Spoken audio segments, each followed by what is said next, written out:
This is Where We Live on Connecticut Public Radio. I'm Lucy Nalpathanchel. West Coast native Tony Hawk comes to mind when talking about professional skateboarding, the epic tricks he performed during the X Games, and plenty of cameos in movies and TV shows made him a household name.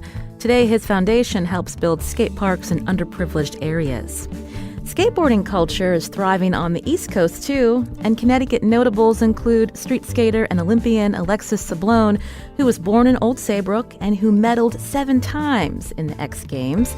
Coming up Where We Live, Sablone joins us, and we learn how she's involved in the opening of a new core skate shop in New Haven this weekend. We also talked to a local skater who organized the first skate park in the Dixwell neighborhood of New Haven. First, what is skateboarding culture, and who does the action sport attract? Sociologist and skateboarding scholar Dr. Neftalie Williams says skateboarding is a form of self-expression. He's University of Southern California Provost's postdoctoral scholar at the Annenberg School of Communication and Journalism and visiting fellow in race, culture, and community at the Yale Schwartzman Center. Dr. Williams, welcome to our show. Thank you. Good morning. Good morning. Glad to be with you. Our listeners can join as well, 888-720-9677, or find us on Facebook and Twitter at Where We Live. So I understand you started skateboarding when you were 16. Now you're a skateboarding scholar, and you've researched skateboarding in this broader sense as a facet of community building. As I mentioned, self-expression, also perseverance. I also mentioned Tony Hawk. You've worked with the Skate Park Project, formerly the Tony Hawk Foundation, to work on this first ever study into how young skateboarding and the perception of their communities shapes their development. Tell us about the study, Dr. Williams.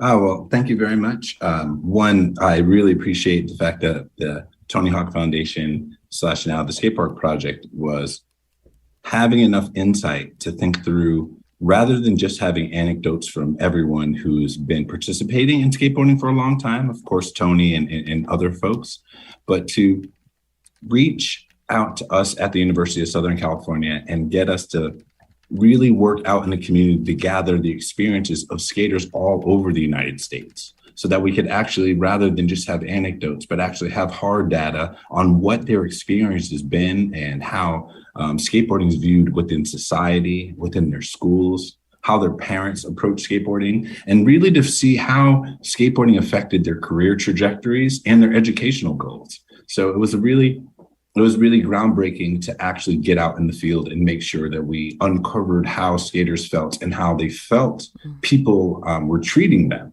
And so, as opposed to, as you know, as we get a little older, sometimes we're a little bit removed from the lives of young people. So it really was the first of its kind study to give us this hard data to see that these young people were building connections intergenerationally, that the skate park was providing them the space to build community and the space to see what they could do in the future through skateboarding and skateboarding culture.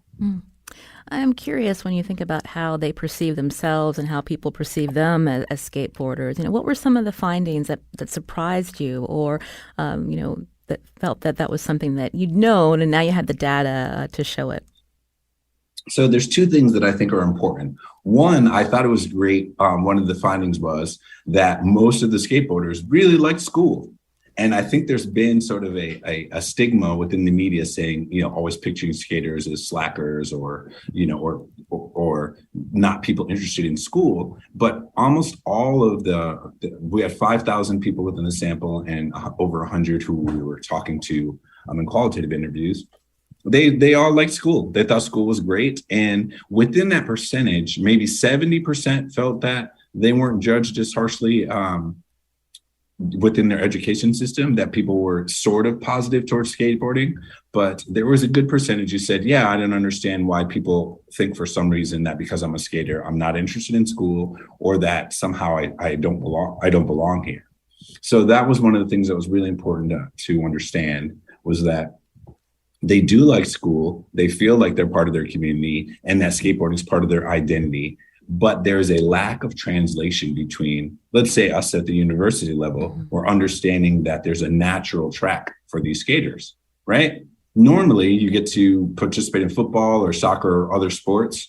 And so that kind of naturally brings you to the university because there's programs in place and scholarships and things like that. And what we realize is there's a big disconnect by not having those same things in place for young skaters because they want to pursue their sport and the thing that they love the most, but they also want to go to school. They also see that. And they recognize that, wow, every other sport has space for me to go to school and this doesn't exist for us in skateboarding. So that was one of the findings. And then the second one, the most important for me, particularly being from back east, was that skaters of color, particularly African-American males, saw that or felt that when they were traveling through neighborhoods that maybe were not, Black or brown neighborhoods, they felt that they were judged less harshly and seen as less of a threat when they carried their skateboards as opposed to when they were not. Now, for me, that was a huge finding because it allows us to really think through, we're concerned with the safety of young Black men and women and the concept that they could actually move through space and look less threatening to people because they were carrying their skateboards. Now, don't get me wrong. They definitely said people might think of them like, oh, those are skateboarders and they're a nuisance, or I don't like skateboarding. But what was central to me is they were still allowed to move through that space. And as we know, sometimes it's very difficult to have Black and brown bodies moving through spaces that are not considered their own. So for me, it was a really huge, it's a huge finding. And that was in the New York Times, thinking through how skateboarding can really help us push towards a sort of anti-racist agenda. So those are two big findings that I think are important. And then, of course, the things that I always knew was that skateboarding helps build communities regardless of age and social economic status. That's something I saw in my time growing up in Massachusetts with skateboarding.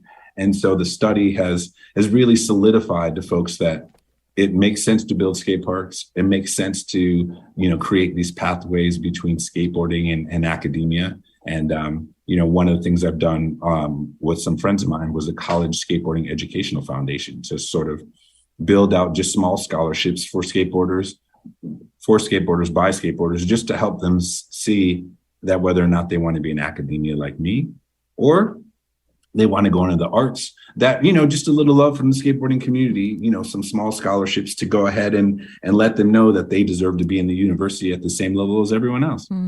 I'm talking with Dr. Neftalie Williams, a sociologist and skateboarding scholar.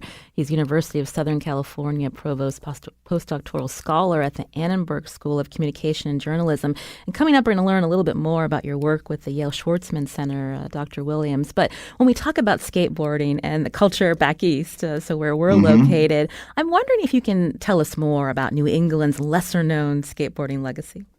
Oh, that's one of my favorite things. I'm glad you asked about that. And just a big shout out to everyone on the East Coast. One of the ways that I saw that skateboarding really brought and built communities was in my own experience. When I was young, I started skating with a group of Black and Latinx and Asian American and now in this space, some gender non-binary folks and girls. At the time, those were not things that were happening. I didn't have an adult model that showed like, hey, all of you kids from all these different backgrounds should be together. But because skateboarding was so new and no one was really in charge of it, there were no coaches for us to learn from. We really just ended up with sort of more an experiential learning, and we were teaching ourselves the tricks as we learned them. We all just sort of worked on things together. And so in that, I really saw something special. It was like, wow, because we're all being skateboarders and identified as skateboarders then, it's making us want to be together. And what we need in the world is more examples of truly, wanting to be together. And I've really been, I've really brought that to throughout all my work at the Schwartzman Center at USC and all of my work throughout the world is looking at skateboarding as a reason for young people to see themselves as one global community, just like I did when I was young. And then to your point about the Connecticut and the New England scene, what is great is it's always been spread apart. Like the New England scene is from Maine to Rhode Island to Connecticut all the way up to New York. Because we have these harsh winters where when you fall, you feel that all the way through your bones, right? You feel that it hurts. And so those are dedicated to being in skateboarding and within skateboarding culture. It takes, as you said earlier, a little bit of grit and determination to go, okay, it's snowing. I need to find an empty parking lot. Shout out to the parking lots that gave me my life when I was younger, and hats and mittens and being out in the streets. And so that's something that also bonds sort of all of New England. And Connecticut has been a really big hub with New Haven, Groton, with skaters coming out like Brian Anderson, of course, Alexis Sablone. But there's a rich history. Tim Upson, just a lot of skaters, Jim Gagne, who've come out of that sort of New England scene. You mentioned the parks and lots, and when we think about the city of Hartford and the city of New Haven and their unique skateboarding scenes, but also can you talk a little bit about the relationship with skaters and the city and even the police? Oh yeah, so that's great. So and I know there's some skaters in Hartford and some in New Haven right now are like, what do you like best? But I like both spots. But Hartford has some great stuff too, and New Haven we're all one big skate family, so everybody's got something to offer. But what I think is really important is for people to understand is that when you are out skateboarding, you are exploring and thinking through new ways to engage with the city.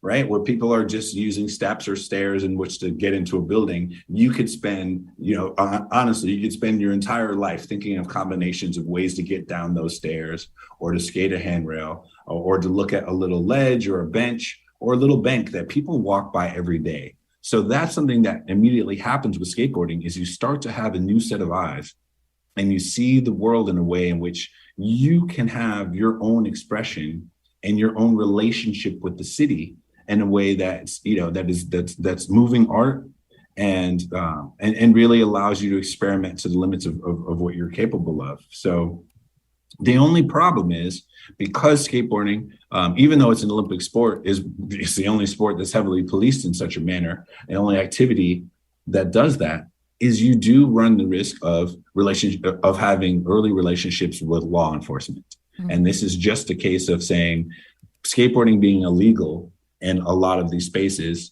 other than being in the skate park, does put young people at risk of having these early encounters with police. And I think that that's really important for all adults to think about. What does it mean to criminalize your children? Like, these are the activities that they do.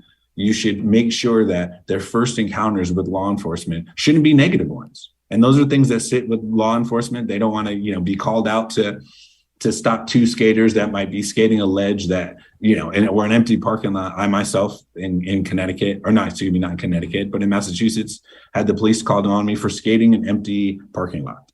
And so these are the kinds of things, ways in which we criminalize our young people, just by not paying enough attention to the fact that they are our young people. The police, that's not something for them. They should actually be seeing as wow, I'm excited that these young people are not just on their phones, or that they're playing video games, but they're out exercising and actually working on, truly just working on the relationship with the city. Mm-hmm. Now, don't get me wrong. I want to always say to skaters that make sure you're watching out for pedestrians, but that's just part of your situational awareness that comes with skateboarding in general in the city. But I want everyone to really think through, why are we criminalizing them in the city? And how can we improve that? And Dr. Williams, to your point, when we think about how skate parks have grown in popularity, where they are actually cited, and again, mm-hmm. the relationship to law enforcement, I wonder if you can talk about that. Yeah, one of the things, I'm honored to work as part of the skate park project with Tony Hawk and the rest of the foundation, is just that often we see skate park designs where they're specifically placing the skate park right next to the police station. And I don't think that people realize that when you do that, your kids are fully aware of when they're being marginalized, and they see clearly that the soccer field's not next to the police station. The football field or baseball diamond or tennis courts, those are situated often in nice spaces, but often there's this underlying bias that says, oh, it's the skate park, so let's just put it by the police station because, just in case, they put graffiti on the park or they get too rowdy. And so these are things and ways in which the kids understand, like, why are you not treating me like everyone else? And they hold that. And if we're going to build a better society where we understand and, truly love and take care of our children, we need to not put them and treat them as sort of this criminal element. And I do see that it often is both a generational thing, but also an awareness of your relationship to the kids. And what I mean by that is sometimes in a lot of affluent neighborhoods, they've already decided like, oh, these are our kids and our kids don't need to be, they're not criminals. I don't care what the stereotypes may be of them. They're not criminals. They're just kids like practicing their sport. So we're going to put the skate park in a nice place. And we see that in some communities that they haven't really evolved and they sort of think of the skateboarder as the other, as opposed to their nieces and nephews and neighbors' kids. And when they do start thinking of them as their children, then we hope they evolve away from, always trying to put them in some sort of heavily policed space where they have to have, a million different ways in which to engage with the police for minor infractions. You can join us 888-720-9677 as we talk about skateboarding culture on the East Coast with Dr. Neftalie Williams.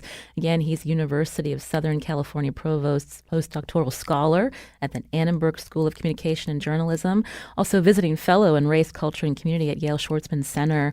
Again, we're going to hear more coming up in the show about a local skate park and the work that you've done in the community, as well as other local skaters. But I wanted to talk also about your work, thinking about skateboarding as a tool in cultural diplomacy. You're the first ambassador of skateboarding, an envoy for the U.S. Department of State.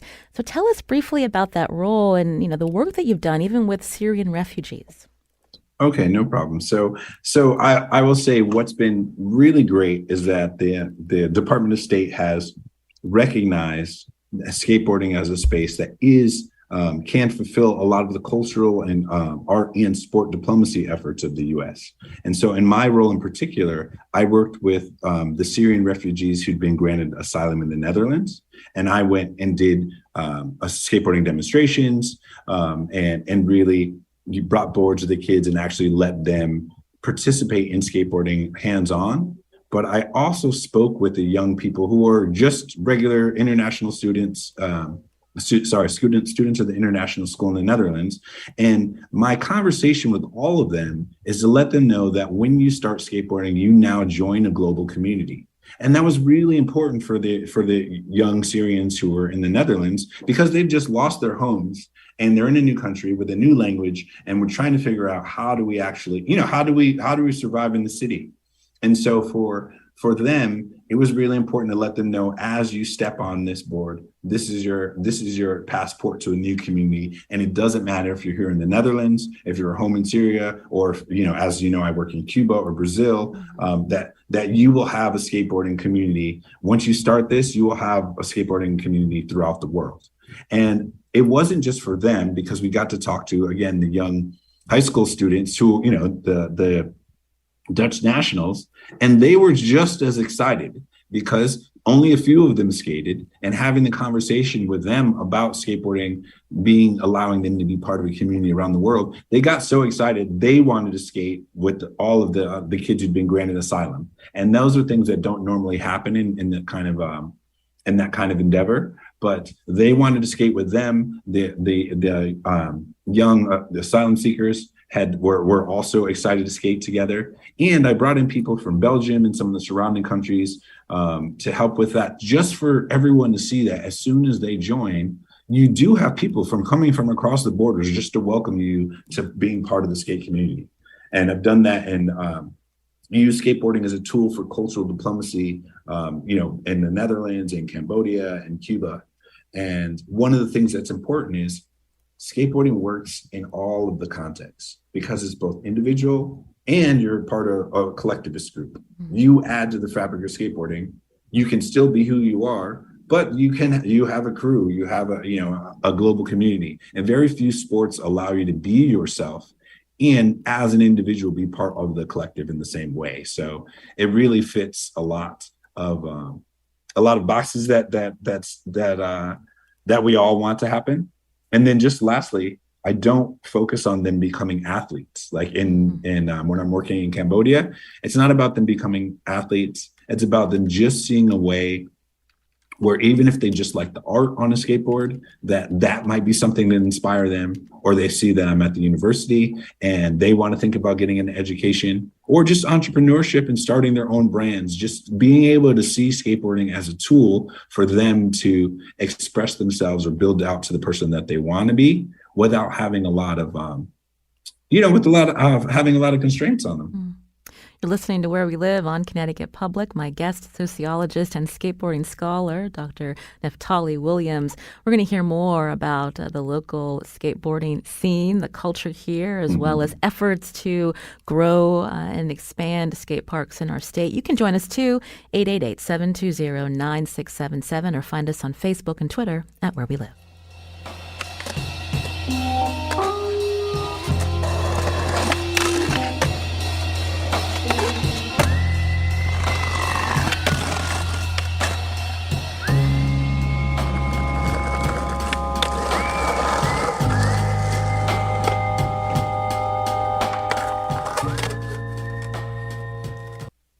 This is Where We Live on Connecticut Public. I'm Lucy Nalpathanchel. We've been talking to skateboarding scholar and sociologist Dr. Neftalie Williams about skateboarding culture and the ways this sport is used for self-expression and helping build connections with one another. One of the local skateboarding advocates Dr. Williams has worked with joins us now on Zoom. Steve Roberts leads a local nonprofit that uses skateboarding to build community and helps kids build self-confidence and other skills. Steve is founder and director of the Push to Start skate program in New Haven that's helping youth in the Dixwell and Newhallville areas. Steve, welcome to the show. Thank you for having me. Dr. Williams called you a part of the family before we went live, and so you have a relationship with him and the skateboarding community. So what led you to start Push to Start? So I started Push to Start just because I had some background in the nonprofit industry. My first job out of college was as an organizing director, and I was burnt out on it. I moved back home in 2016, and I was like, I love organizing. I love kind of the grassroots work of, getting people together. But I was like, I'm going to do it around something I'm passionate about. And that happened to be skateboarding, because I'd recently gotten back into skateboarding after playing basketball in college. And the skateboarding community in Providence was really one that kind of wrapped their arms around me and embraced me. And that I grew up in that type of culture in New Haven. And me coming back over the summer, there wasn't a skate shop. So there was a void in the skate culture. And I really wanted to get some kids excited about skateboarding and really bring that feel back. We have a picture, I believe, of you and some of the kids you're working with at Where We Live, if you check out Twitter for our listeners. So Push to Start beginning in 2017, and I believe it started behind Stetson Library on Dixwell Avenue. And then because of safety concerns, you and Jay Joseph co-founded the Scantlebury Park skate facility in the Dixwell neighborhood. So tell us about that. So, Miss Diane Brown, the director of the Stetson Library, was gracious enough to let us use the back parking lot.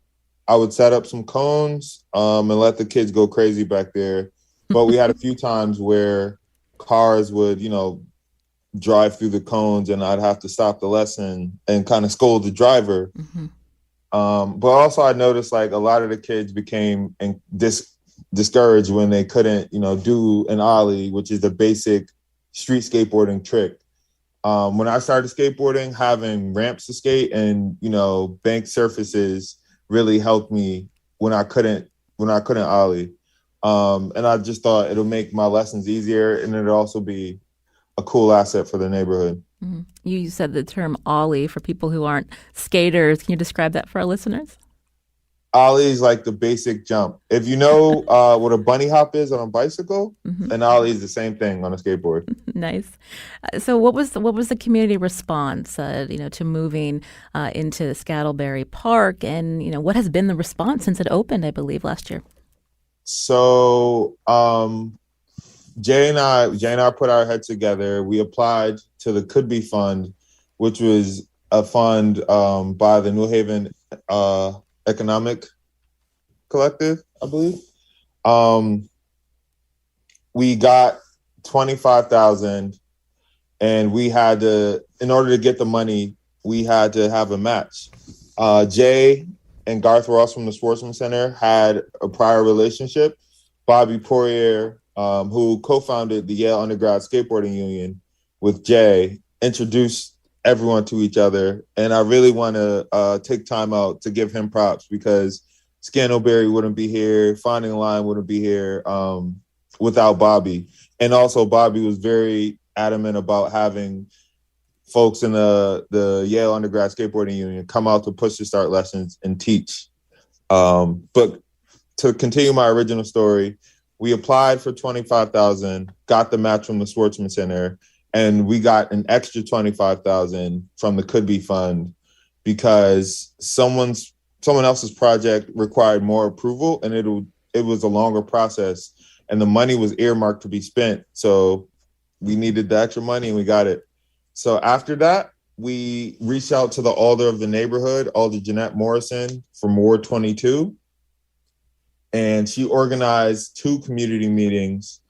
And there was a lot of tension in those community meetings with Yale's involvement in the project. And Yale also has a hand in how gentrification has affected New Haven. And people have been fighting Yale on all types of projects over the past 10, 15 years, because that's when folks have really started to notice the neighborhood change. And we really had to convince folks that this project was for the neighborhood. It would be a public park. It's close to one of Yale's new dorms, Pauli Murray. So yes, Yale students would benefit, but it's primarily a city park and something that is there for the residents of the neighborhood and the youth to enjoy. And if some Yale students just happen to enjoy it, then, cool. We had more protesters at the second meeting. But, Jay and I, Alder Morrison, and other folks who were from the neighborhood but knew me from, skateboarding, kind of assuage the fears of those who spoke out against it. And it was really a loud minority of folks in the neighborhood who spoke out against the park. Mm-hmm. Most of the people I had talked to one-on-one that didn't come to the meetings were in support of the park. And what is the relationship now?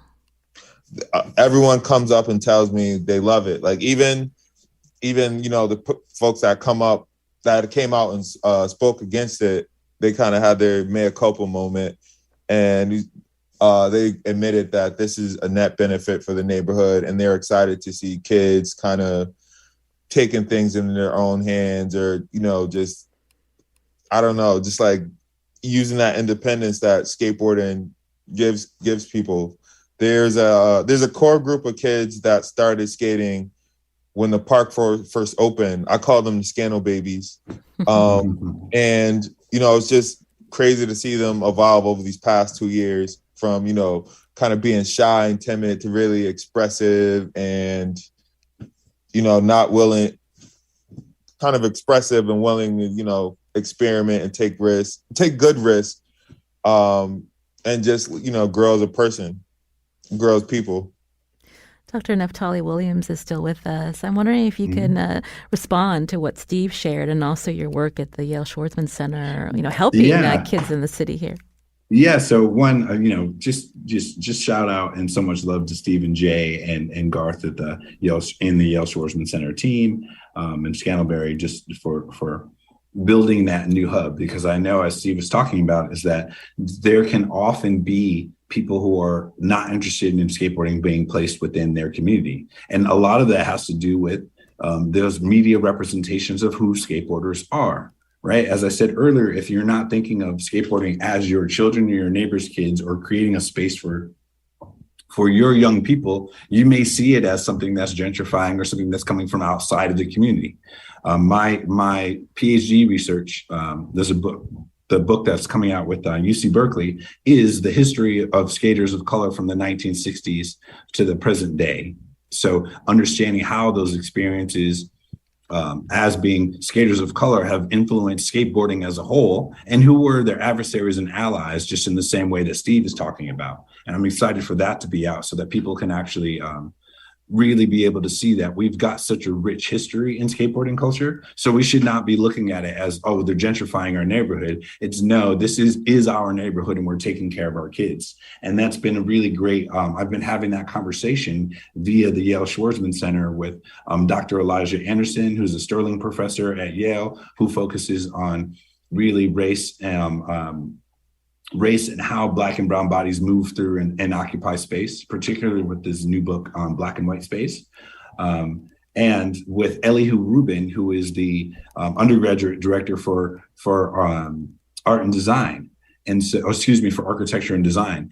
And those are the types of conversations that should be had through skateboarding culture. It is both of the city, but actually with, from a sociological perspective, how do we empower our young people? And how do we make sure that we recognize them? So I'm really honored to work with both of those, great Yale scholars to be, through the Schwarzman Center, to be bringing this conversation that Steve is having and that Jay is having, and actually really show, here is the data on skateboarders. Here's the history of skaters of color in particular. And this is a way in which we can take care of our kids. And then last but not least, to this work that Steve and Jay have done, I recently returned from a trip to Malmo, Sweden. And in Malmo, they've been focused on how do we build a skateboarding friendly city? Now, your listeners may be saying, why would we want to do that? Well, one, this is a medium-sized city the way that New Haven is, and they are experiencing, the young people moving to bigger cities. They also want to make their young people feel connected to the community, and they want to be thought of as a progressive city. So they actually have, a city representative for skateboarding in Malmo was doing the same thing that Steve is doing. So I definitely put forth to the New Haven community that Steve and Jay should both be doing that within the city. But they are in charge of not just building separate spaces away from other people for skateboarding, but in seeing what are the skatable spaces that are already there that skaters have used. There are spots that Jay can tell you about that are historic skateboarding spots. Why do we necessarily have to spend the money to build new spaces when actually we could just let skaters have the spaces for certain times? And that's a thing that we see. I've learned in the trips in Malmo, the work I'm doing in New Haven, and some of the spaces in LA. There's been a few sort of pilots that have done that, but we don't necessarily have to treat them as separate people. It's actually better for our communities to see every age, to see like, oh, there's going to be kids who come here who are age 10 at 10 o'clock. And there's going to be older groups that come. And those shared spaces can be both for pedestrians or dancers or, folks doing capoeira or just public spaces that should be activated by all the groups that want to. And that's what I've seen that's been really cool about what was happening as Malmo is they want everyone to feel like they're connected. And I think that that's a lesson that we can learn. And so that's been my newest research project, is to really make it easier for Steve and Jay. Shouldn't have had to do so much, but I'm glad to have a small part in actually documenting this history and coming up with ways for the next generation to have a much easier time. And that's thanks to the Yale Schwarzman Center allowing me to be with the New Haven community and spend time with the Yale scholars and also the work at USC and abroad. Steve Roberts, there's also the Skatable Bowl, so a temporary prefabricated skateboarding park on 25 George Street parking lot that's been there for about 10 months. So when we hear Dr. Williams talk about spaces available, can you tell us more there? Yeah, so the bowl was originally built in DC by Ben Ashworth and Dave Mutarelli. Ben Ashworth founded Finding a Line, and Finding a Line is a nationwide initiative that engages art institutions and their local communities. Finding a Line cultivates collaborations and develops programming which develops skateboarding culture and uses it to drive positive change. So Garth met Ben in DC while Garth was working for the Kennedy Center, and they put their heads together And eventually, an idea got floated of them skating while the jazz director of the Kennedy Center, Jason Moran, and his band, The Bandwagon, played an improviser set. So from the Kennedy Center, it went to Union Market, and they collaborated with Gallaudet University to do some robotics kind of education over there for their robotics major. 5 years later, the lot got sold to a developer, and so the bowl needed a new home. So they had to dismantle the bowl, and it sat in pieces at George Mason, where Ben is a sculpture professor. We were fortunate enough that Garth at the Sportsman Center and Lisa Dent, who's the director of Art Space, an arts nonprofit in New Haven, put their heads together, raised some money, and allowed us to bring the bowl from DC up here for the opening of Art Space's Open Source Festival, which is kind of like which is basically like a citywide open studios. They also hired Ben, Dave, our buddy Garai, and a guy, Brian Canavan, who's a photographer, to come up and put the bowl together in about 8 days. So we got those 4 dudes, myself, Jay, some local homies volunteered, and we got the bowl together, and it really was an amazing time, an amazing, week. Now the bowl kind of functions as a living art piece, and we've also been able to talk with the folks who own the building behind the bowl. There was some nasty graffiti that got spray painted on the wall, and I asked the building owner if we could kind of use some nice paint and cover it, and they agreed. And I also, pitched the idea of it being kind of a living art wall or a legal wall, where if anything got too crazy, we could always cover it with the new color. And they agreed to it. And now, young kids who are into graffiti, who are into art, have somewhere to practice, where they won't get in trouble, where they can kind of hone their skills until they're ready to throw something bigger up or more complex up. And it's one of those things where we kind of found our line between the artists and the skateboarders, because those two, graffiti artists and skaters, kind of think the same way about space, about architecture. And now, we have a space where we can all come together and, put our ideas together, improvise, and be influenced by one another. And a lot of the skaters in New Haven and, the surrounding areas have been really psyched about it.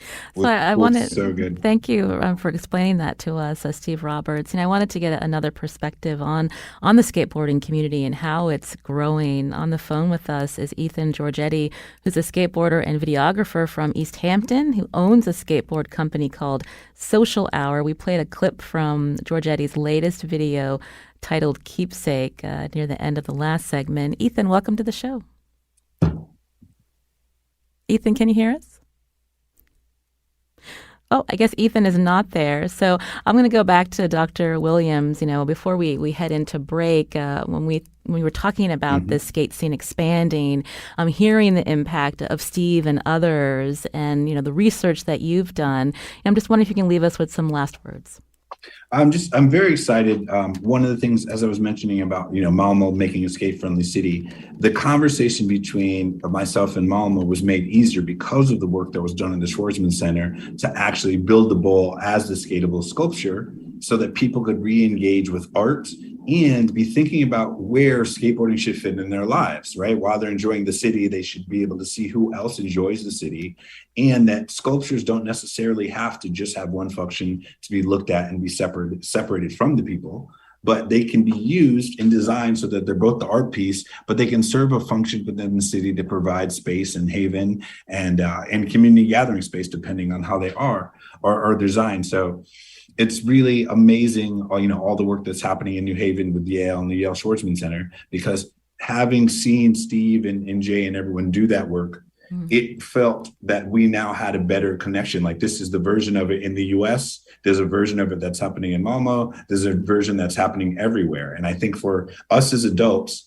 this is also an opportunity for us to think about how our young people can be thinking of themselves as a global populace, because this event happening, the Art Week in New Haven, is similar to what's happening in Brazil, what's happening overseas in Malmo. And all these young skaters are aware that they're part of a global community. And so those are the things that can keep us bonded together and not create so much separation out in the world if we think of each other as the other as the self, right? Dr. Neftalie Williams, a pleasure to hear from you. Thank you for joining us. No problem. Also, Steve Roberts, founder and director of the Push to Start Skate program in New Haven, a nonprofit working with youth in the Dixwell and Newhallville areas. Steve, thank you for your time. Coming out of the break, we're going to be talking to professional skateboarder and Olympian Alexis Sablone, who's partner of a new core skate shop in New Haven. You can join us too. Find us on Facebook and Twitter at Where We Live.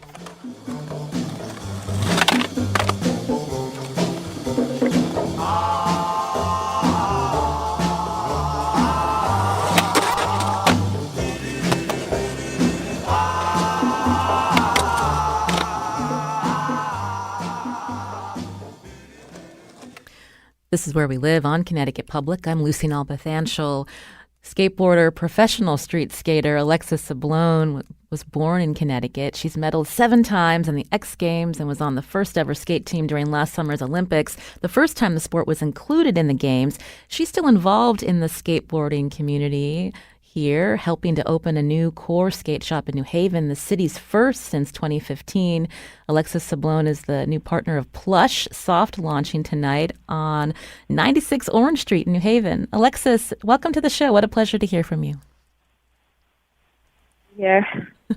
Our listeners can join as well. Find us on Facebook and Twitter at Where We Live.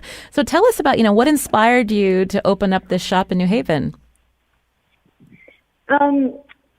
Well, I grew up skateboarding here with my friend Trevor Thompson. We met skateboarding, 25 years ago at another skate shop in Connecticut, and we've been best friends ever since. So, we had talked about starting a brand, and then when the idea of starting it as a shop and a brand, I don't know, it just really excited us because it felt so full circle, like a way to not just have product, but be a place to kind of foster community and have, skaters from the next generation find lifelong friends and have a place to call home. So we're really excited about it, and it feels pretty surreal to be able to do it after all these years. So.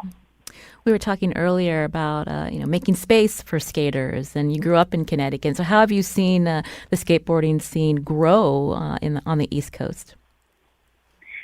I mean, you can't even compare. When I started skating in the mid-'90s here, finding another skateboarder was like a treasure. It's like you heard stories about skaters from other towns, but you rarely saw them.